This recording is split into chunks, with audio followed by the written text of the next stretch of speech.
Fala galera, como é que vocês estão? Tudo bem? Hoje eu vim trazer um assunto aqui.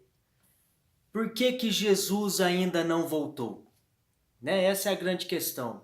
As coisas estão acontecendo, as profecias acontecendo, mas por que que Jesus ainda não voltou? Sendo que a gente fala isso já faz, né, algumas décadas, já faz tempo que a gente fala que Jesus está voltando, só que ainda Jesus não voltou.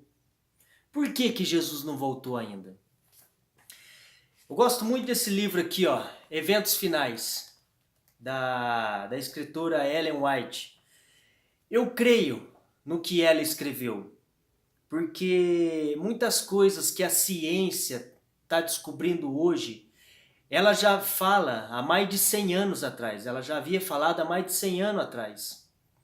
E coisas de profecias, né, que vem acontecendo, que ela também já fala com a Bíblia, né, juntando a Bíblia. Então assim, eu creio que essa pessoa ela foi usada por Deus, né? E ela dá alguma luz para nós, dizendo o porquê que Jesus ainda não voltou. Então eu vou ler alguns trechos aqui desse livro, que é um livro fantástico. Para quem não conhece, eu aconselho a ler esse livro. É maravilhoso.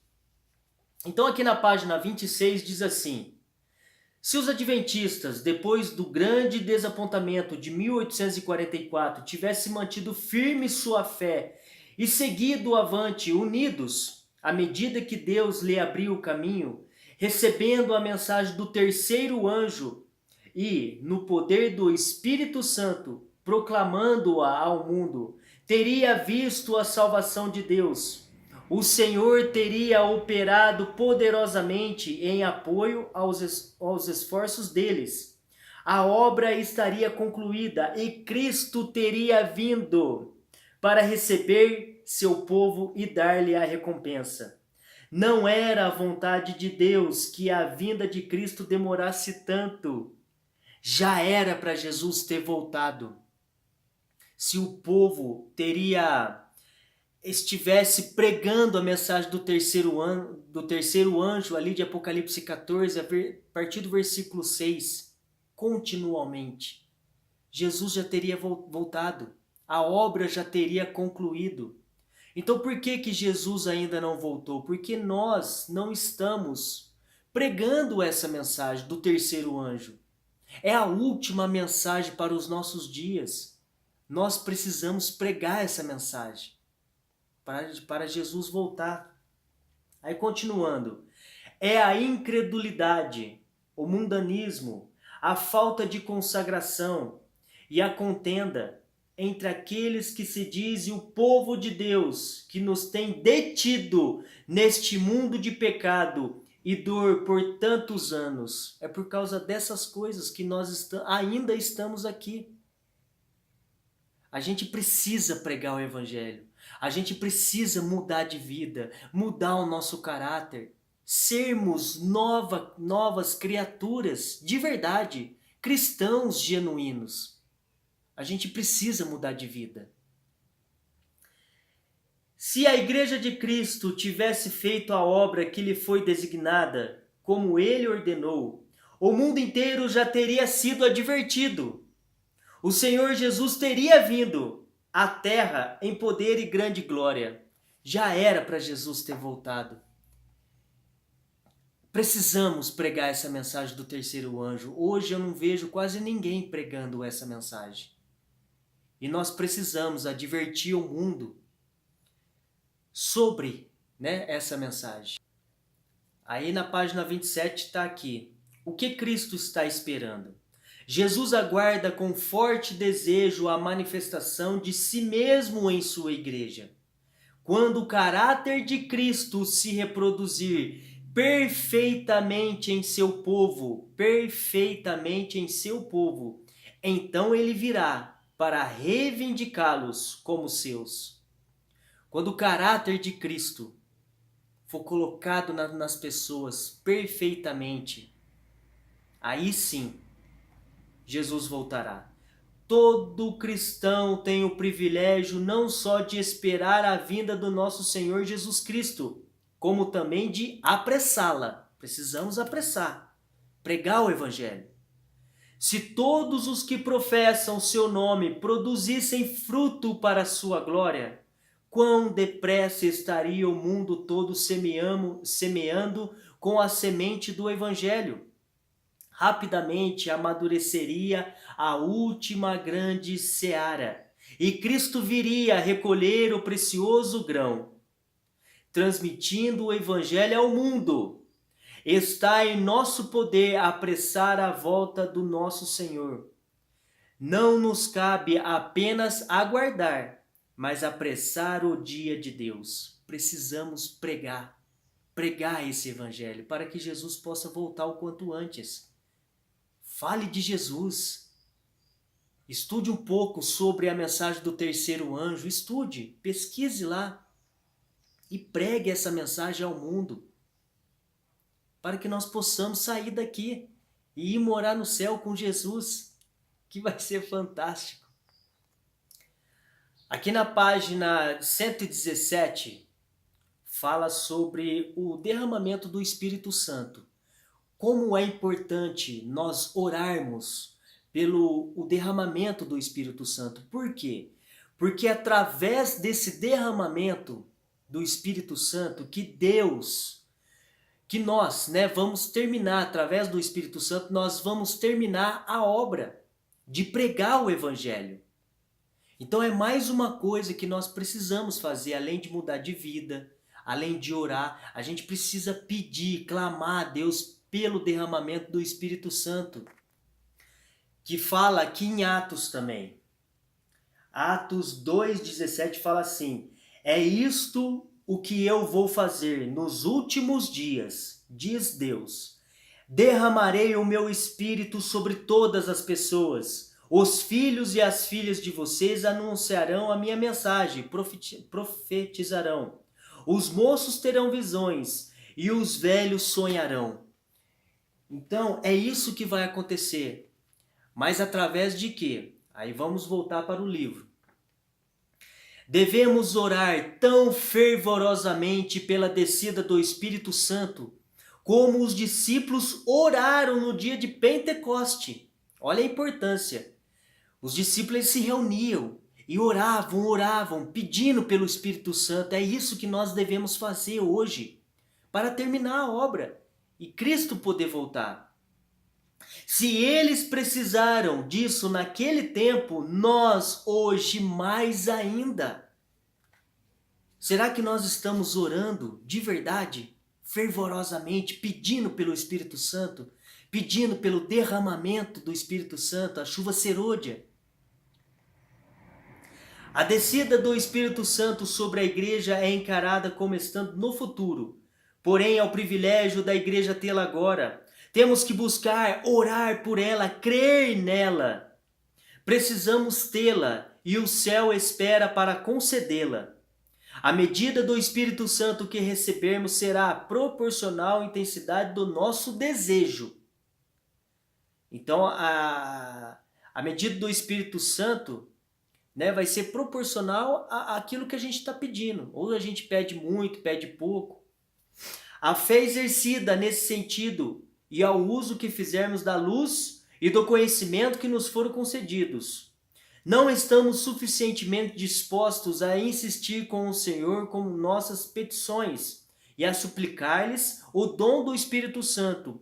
O Senhor quer que o importunemos a esse respeito. Deus, Ele quer que a gente importune Ele, pedindo por essa chuva. A chuva serôdia. A gente precisa importunar a Deus todos os dias, em oração fervorosamente. Que interessante, a gente precisa orar mais.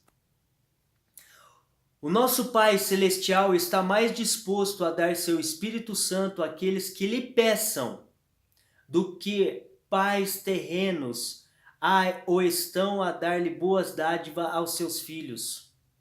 Só podemos esperar um reavivamento em resposta à oração. A gente só vai poder ser reavivados, a descida do Espírito Santo, através da resposta de oração. A importância de nós orarmos. Aí eu fico pensando, quantas vezes por dia a gente está orando? Quantas vezes por dia nós estamos clamando a Deus por essa descida do Espírito Santo? Quantas vezes a gente ora? Quantas? Digo-lhes que deve haver entre nós um reavivamento completo. Não é metade, é completo. Tem que haver um ministério convertido. Precisa haver confissões, arrependimento e conversões. Precisa ter essas coisas. Sabe, a gente precisa entender essas coisas. Entende? Saber pedir perdão, saber perdoar, sabe? Nos converter de verdade, nos arrepender de coração, pedir perdão. Precisa haver um reavivamento e uma reforma sobre a ministração do Espírito Santo. Reavivamento e reforma são duas coisas diferentes. Reavivamento significa a renovação da vida espiritual. Você precisa se renovar espiritualmente. Buscar mais a Jesus, orar mais, sabe? Renovar a sua vida espiritual. Buscar mais a Jesus. Que nem eu disse, né? Quantas vezes nós estamos orando por dia? Uma vez? A Bíblia declara que o primeiro horário do dia, quando você acorda, tem que ser destinado a Deus. Será que nós estamos fazendo isso? Quando a gente acorda, a gente já ajoelha no chão, ora, agradecendo a Deus, conversa com Jesus, né? Aí quando você vai ali no banheiro escovar o dente, lavar o rosto, você está ali em contato com Jesus, com o pensamento no céu, é isso. Um avivamento das apetições... Peraí. Um avivamento das aptidões da mente e do coração. Uma ressurreição da morte espiritual. Reforma significa uma reorganização, uma mudança nas ideias e teorias, hábitos e práticas. Então, uma reforma de vida. A gente precisa ser novas criaturas. Né? A gente precisa, às vezes, mudar os nossos hábitos. Por exemplo, televisão. Né? Às vezes a gente assiste algo que Deus não aprova. A gente precisa colocar na nossa mente, será que aquilo que eu estou assistindo, Deus está aprovando? Será que Jesus está aqui do meu lado? Será que aquilo que eu estou fazendo no meu celular, Jesus está aqui do meu lado, olhando e aprovando? Será que aquilo que eu como, que eu estou comendo, Jesus está aprovando isso? Enfim, em todas as áreas da nossa vida, a gente precisa fazer essa pergunta. Será que Deus aprova isso que eu estou fazendo? Isso é reforma. A gente precisa mudar os nossos hábitos. A reforma não trará o bom fruto da justiça, a menos que seja ligada com o reavivamento do Espírito. Reavivamento e reforma devem efetuar a obra que lhes é designada e precisam ser unidos para realizá-la, as duas coisas juntas. É que nem eu falo sobre a graça e a lei, a graça e as obras, né? A fé e a ação. É as duas coisas sempre andando juntas. Não tem como a gente separar uma coisa da outra, não é uma nem a outra, é as duas coisas andando juntas. Quando os fiéis tiverem a presença permanente de Cristo em seu coração, quando estiver morto todo o egoísmo, quando não houver mais rivalidade, nenhuma contenda pela supremacia, quando existir unidade, quando eles se santificarem, de maneira que o amor de uns pelos outros seja visto e sentido, então as chuvas da graça do Espírito Santo virão tão seguramente sobre eles, como é certo que a promessa de Deus não faltará em nenhum detalhe. Mas quando a obra de outros é diminuída para que os obreiros mostrem a própria superioridade, eles demonstram que sua obra não apresenta a assinatura que devia. Deus não pode abençoá-los. Olha que fantástico. A gente precisa deixar, sabe, a rivalidade, o egoísmo, a supremacia, sermos unidos. Hoje na igreja parece que nós não somos unidos.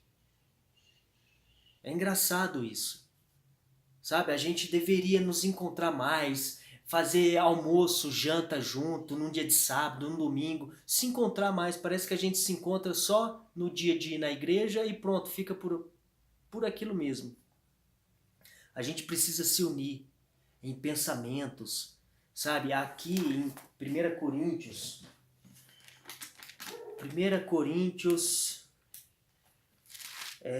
1:10 diz assim: Irmãos, peço pela autoridade do nosso Senhor Jesus Cristo que vocês estejam de acordo no que dizem e que não haja divisões entre vocês. Sejam completamente unidos num só pensamento e numa só intenção. Unidos num só pensamento, numa só intenção, sem divisões. É isso que a igreja está precisando, para que venha a chuva serôdia, mudança de caráter, mudança de vida. Senão, Jesus não vai voltar. Penso eu, creio eu nisso. Jesus deve estar só esperando. Jesus deve pensar, né? Como que eu posso derramar o Espírito Santo se ninguém quer? Se eles amam o mundo, além de amar a mim, além de amar o céu. Eles gostam mais das coisas do mundo do que as coisas de Deus. Como que eu posso derramar, né, o Espírito Santo? Enfim. Aqui na página 119 diz assim: amemo-nos uns aos outros. Cristianismo é a revelação do mais terno afeto de uns pelos outros. Cristo deve receber amor acima de tudo dos seres que criou. Toda pessoa salva será salva por meio do amor, que começa em Deus. A conversão genuína é uma mudança do egoísmo para sentimentos santificados para com Deus e uns pelos outros. Os atributos que Deus mais aprecia são amor e pureza. É isso que Deus ele aprecia em nós, seres humanos. Como nós precisamos mudar de fato, sermos cristãos genuínos e aprender sobre o amor. Eu estou aprendendo muito, gente, com o amor.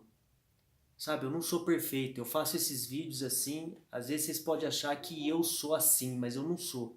Eu sou muito falho, eu sou muito pecador. Sabe, às vezes eu dentro de mim eu penso, eu não mereço o céu. Mas há uma grande diferença entre você, às vezes, pecar e você ir ali pedir perdão, pedir ajuda a Deus, do que você pecar e não ligar. Entregar os pontos, eu sou assim mesmo, pronto, acabou. Não, a gente não pode ser assim. Quando eu peco, quando eu erro, eu peço perdão a Deus, eu busco o perdão dele, sabe, durante vários dias, às vezes. E eu creio que esse é o caminho, porque eu penso assim, o padeiro sabe fazer pão, né? O pedreiro sabe construir casa. O pecador sabe fazer o quê? Ele sabe pecar. Mas há uma diferença entre a gente ser pecador e pecadeiro. A gente precisa ser pecador. Quando a gente peca, a gente pede perdão, busca o perdão de Cristo. Então, os atributos que Deus mais aprecia são o amor e a pureza. Busque isso na sua vida. Não é fácil, não está sendo fácil para mim não. Mas eu estou buscando. E cada dia mais eu creio que eu estou subindo um degrau, cada vez mais. E isso é importante. Esses atributos devem ser cultivados por todo cristão. O argumento mais forte em favor do Evangelho é um cristão que sabe amar e é amável, e ser amável. A gente precisa aprender com o amor. Buscar mais amar o próximo, buscar amar mais os nossos inimigos, orar por eles. Né? A gente não precisa ir lá na casa deles, mas orar por eles.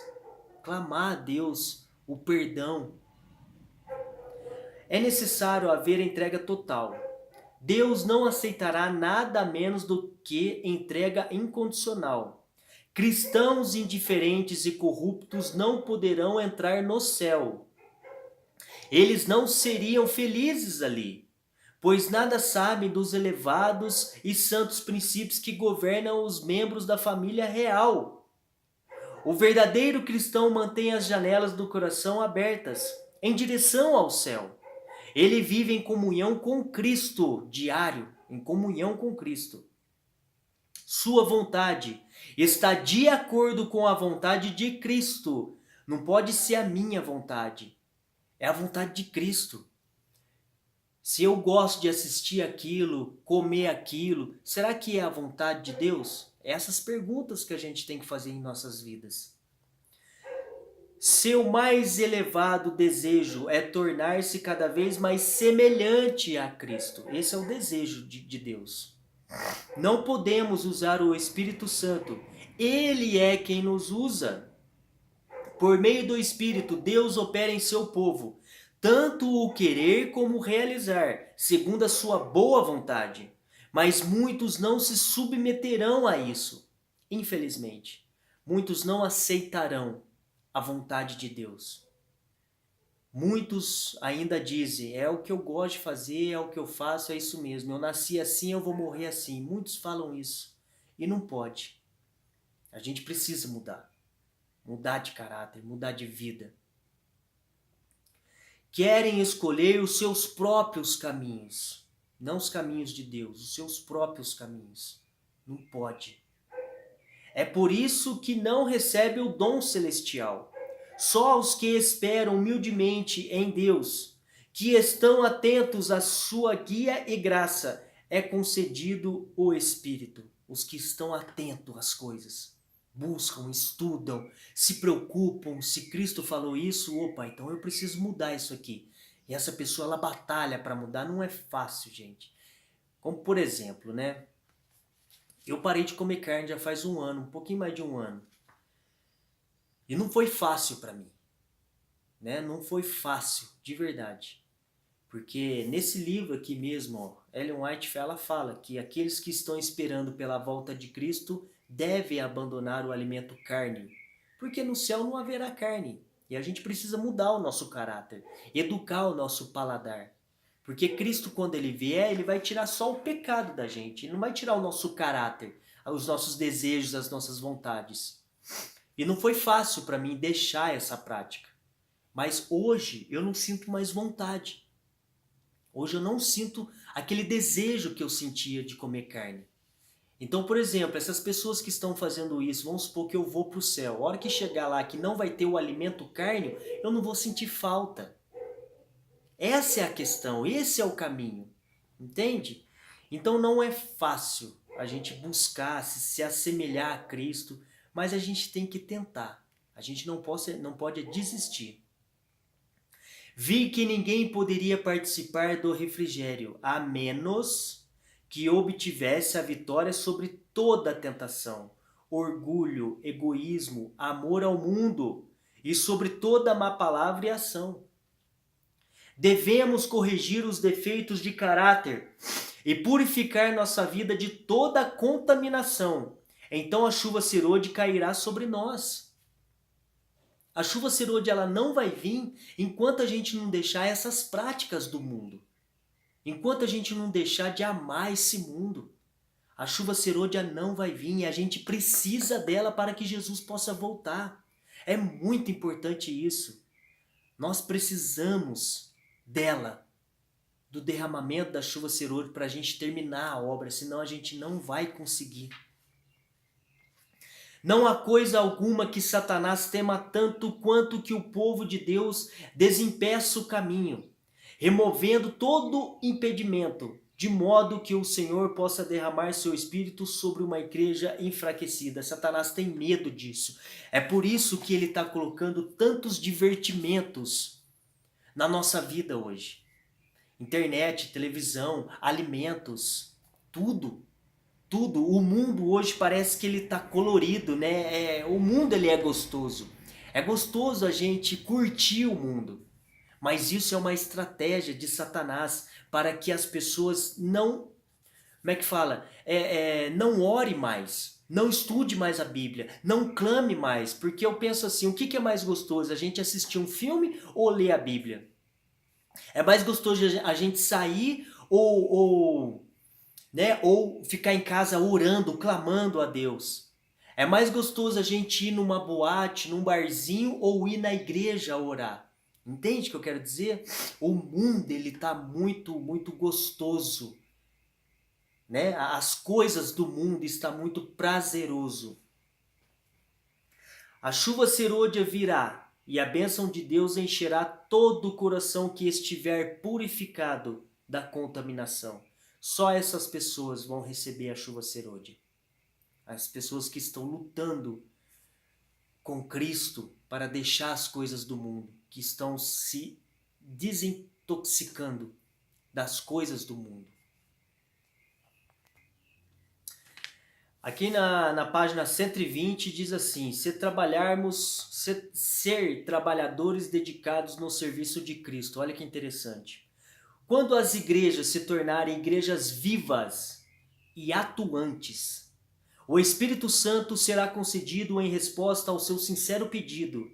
Então as janelas do céu se abrirão para os aguaceiros da chuva serôdia, quando a igreja for viva e atuante. Sem isso, a chuva serôdia não vai vir. O grande derramamento do Espírito de Deus, o qual ilumina a terra toda com sua glória, não ocorrerá sem que tenhamos um povo esclarecido, que conheça por experiência o que representa ser cooperadores de Deus. A gente precisa cooperar com Deus. Fazer os trabalhos missionários, cooperar, trabalhar para Deus. Hoje as pessoas vão na igreja, escuta, o sermão ali e tal, e vai para casa e fica por isso mesmo. No decorrer da semana não faz nada para Deus. Em ajudar o próximo, em dar um estudo bíblico, em entregar panfletos na rua. Não fazem nada. Quando tivermos uma consagração completa de todo o coração ao serviço de Cristo, Deus reconhecerá esse fato por meio de um derramamento sem medida de seu Espírito, mas isso não acontecerá enquanto a maior parte dos membros da igreja não se tornar cooperadores de Deus. Gente, a gente precisa entender isso quanto antes. A gente precisa trabalhar para Cristo, deixar a preguiça de lado. Senão, a gente vai ficar preso aqui. É isso que eu falo. Deus deve estar olhando para a gente e falar, eles não querem vir para o céu. Olha lá, eles não fazem nada, eles amam a terra, eles amam o mundo, eles amam ficar em frente à televisão, assistindo filmes, do que ir para a rua pregar o evangelho, entregar panfletos, enfim, seja lá o que for que a igreja está propondo a gente fazer. Quando a praga da indolência e da preguiça tiver sido afastada da igreja, o Espírito do Senhor se manifestará generosamente. O poder divino será revelado. A igreja verá a atuação providencial do Senhor dos Exércitos. A indolência e a preguiça, enquanto isso estiver na igreja, Deus não pode derramar o Espírito Santo, a chuva serôdia. E a gente precisa dela para sair do mundo. A gente precisa despertar, gente. Despertar. Não precisamos nos preocupar com a chuva serôdia. Não precisamos, desde que tudo o que temos que fazer é manter o jarro limpo, a vida limpa, desintoxicar do mundo, e com o lado certo para cima, e estar preparados para receber a chuva celestial, orando continuamente. A gente precisa orar, insistir para Deus, insistir para Ele, oportunar Ele, que é isso que Ele espera de nós, é isso que Ele quer, para nos dar a chuva serôdia. A grande e importante questão para nós é ser unidos e ter o mesmo ideal. Aquilo que eu disse, que eu li na Bíblia, 1 Coríntios 1 a 10.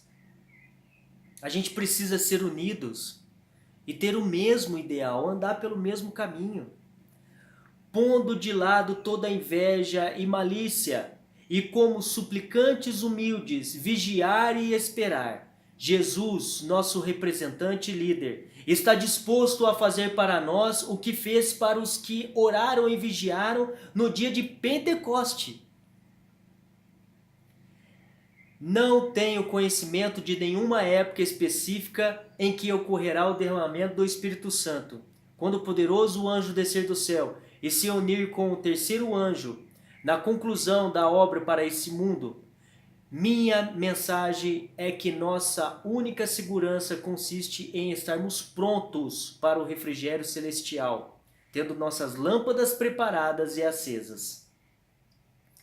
Foi-me mostrado que se o povo de Deus, olha que importante isso aqui, não fizer esforços de sua parte, mas esperar apenas que sobre ele venha o refrigério, para remover os defeitos e corrigir os erros, se nisso confiar para se purificar da imundícia da carne e do espírito, e preparado para tomar parte no alto clamor do terceiro anjo, será achado em falta.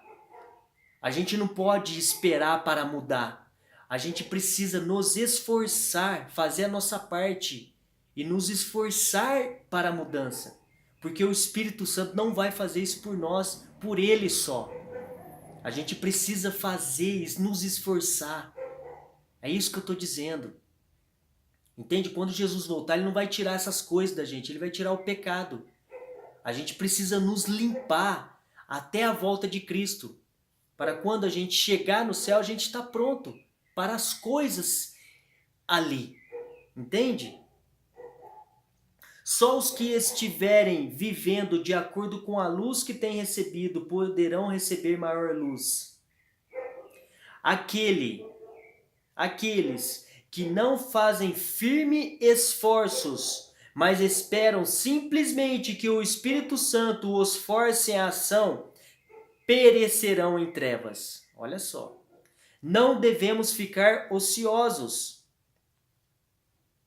Pessoas que não fazem nada. Sem fazer nada na obra de Deus. A gente não pode ficar assim. Sabe, naquela comodidade. Eu não quero fazer nada. Eu não vou fazer nada. Eu tô com preguiça. A gente precisa sair da nossa zona de conforto e pregar o evangelho, levar o evangelho às pessoas, nos envolver com a igreja, com as coisas que a igreja está propondo. Às vezes a gente vai lá na praça entregar panfletos e tal, e se envolver com a igreja. Entende o que eu digo? Sair da nossa zona de conforto, gente, senão a gente não vai conseguir. Há na igreja pessoas não convertidas, infelizmente. Há pessoas salvas em todas as igrejas e também há pessoas perdidas em todas as igrejas. Há na igreja pessoas não convertidas e que não se unirão para orar de forma determinada e intensa. Precisamos entrar na obra individualmente. Precisamos orar mais e falar menos. Precisamos entrar nessa obra individualmente. Começar a orar mais em casa. Pedir mais pelo Espírito Santo, em casa mesmo. E se unir com a igreja para orar também. Pedindo, como em Pentecoste, como os apóstolos fizeram. É muito sério, gente. Porque se a gente não clamar a Deus a isso, Jesus não vai poder voltar. Ele só está esperando a gente mudar de vida, de verdade. Senão a gente vai ficar preso aqui pro resto da vida. Gostaria de terminar aqui falando sobre... Deus tem pedras preciosas em todas as igrejas. O Senhor tem seus representantes em todas as igrejas. Entre os católicos, existem muitos que são cristãos zelosos, que vivem segundo a luz que lhes é proporcionada. E Deus atuará em favor deles. Por isso que a gente não pode sair julgando qualquer pessoa, só porque ela não faz parte da sua denominação. Deus ele tem um povo. Sim, ele tem. A Bíblia declara. Aqui em Apocalipse 14, 12 diz assim: isso exige que o povo de Deus aguente o sofrimento com paciência. Esse povo são aqueles que obedecem aos mandamentos de Deus e são fiéis a Jesus. Êxodo 20. Deus ele tem um povo sim nesse mundo. Só que Deus também tem um povo em todas as igrejas, principalmente na Igreja Católica. Por isso que nós não podemos ficar julgando as pessoas só porque elas fazem parte de outra denominação. Deus vai chamar esse povo. Está aqui em João também. Vai chegar uma hora que Deus chamará todas as pessoas para que eles saiam de Babilônia, onde está em Apocalipse 18. Aqui em João 10:16 diz assim, Jesus dizendo: tenho outras ovelhas que não estão nesse curral. Eu preciso trazer essas também, e elas ouvirão a minha voz. Então elas se tornarão um só rebanho, com um só pastor. Uma igreja. Deus ele não tem várias denominações, ele tem uma igreja. Aqueles que guardam os mandamentos de Deus e a fé em Jesus. Só que Deus também tem a sua igreja invisível, que são as pessoas sinceras que estão em várias denominações pelo mundo. E vai chegar um dia que Deus vai chamar esse povo e eles vão se unir em um só povo para aí sim proclamar a mensagem de Jesus poder voltar. No capítulo 18 de Apocalipse, o povo de Deus é convidado a sair de Babilônia. Apocalipse 18 fala isso. E em que corporações religiosas se encontrará hoje a maior parte dos seguidores de Cristo? Uma pergunta ela está fazendo. Sem dúvida, nas várias igrejas que professam a fé protestantes. Apesar das trevas espirituais e do afastamento de Deus prevalecentes nas igrejas que constituem Babilônia, a grande massa dos verdadeiros seguidores de Cristo ainda faz parte delas. A grande massa ainda está fora. É por isso que nós precisamos pregar a mensagem do terceiro anjo com poder, clamar a Deus pedindo esse poder, pedindo pela chuva serôdia, para que nós possamos pregar o evangelho e essas pessoas poderem sair de Babilônia. E aí sim Jesus poder voltar. Se a gente não clamar, gente, se a gente continuar a ficar amando esse mundo e as coisas que tem nesse mundo, Jesus não vai voltar. Infelizmente, a minha geração vai passar, a geração dos meus filhos vai passar, dos meus netos, e a gente vai continuar aqui até que a gente desperte. É por isso que a gente precisa acordar o quanto antes. Parar de amar esse mundo. O que tem nesse mundo mais? Pra gente ficar amando esse mundo, deixando de lado o que vai ser o céu. Esse livro fala um pouco sobre as visões que ela teve do céu. É fantástico. Quando eu estudei sobre isso, de verdade, eu comecei a ter nojo desse mundo. As coisas que Satanás está colocando nesse mundo para a gente, para desviar o nosso foco. É prazeroso? Sim, é. Mas o céu será fantástico. Que nós possamos despertar, gente. Que nós possamos abrir os nossos olhos o quanto antes. Porque senão Jesus não vai voltar. Ele quer voltar. Não era o plano dele demorar tanto. Mas a gente está amando o mundo. Que possamos despertar. Nos unirmos em Cristo Jesus, num só pensamento. E possamos nos envolver mais com as coisas de Deus. Para que tudo possa acabar. Senão a gente vai ficar aqui. Que Deus os abençoe. Que o Espírito Santo possa abrir as nossas mentes e os nossos corações para a pregação do Evangelho. para que possamos viver num mundo bem melhor do que esse. Que Deus os abençoe.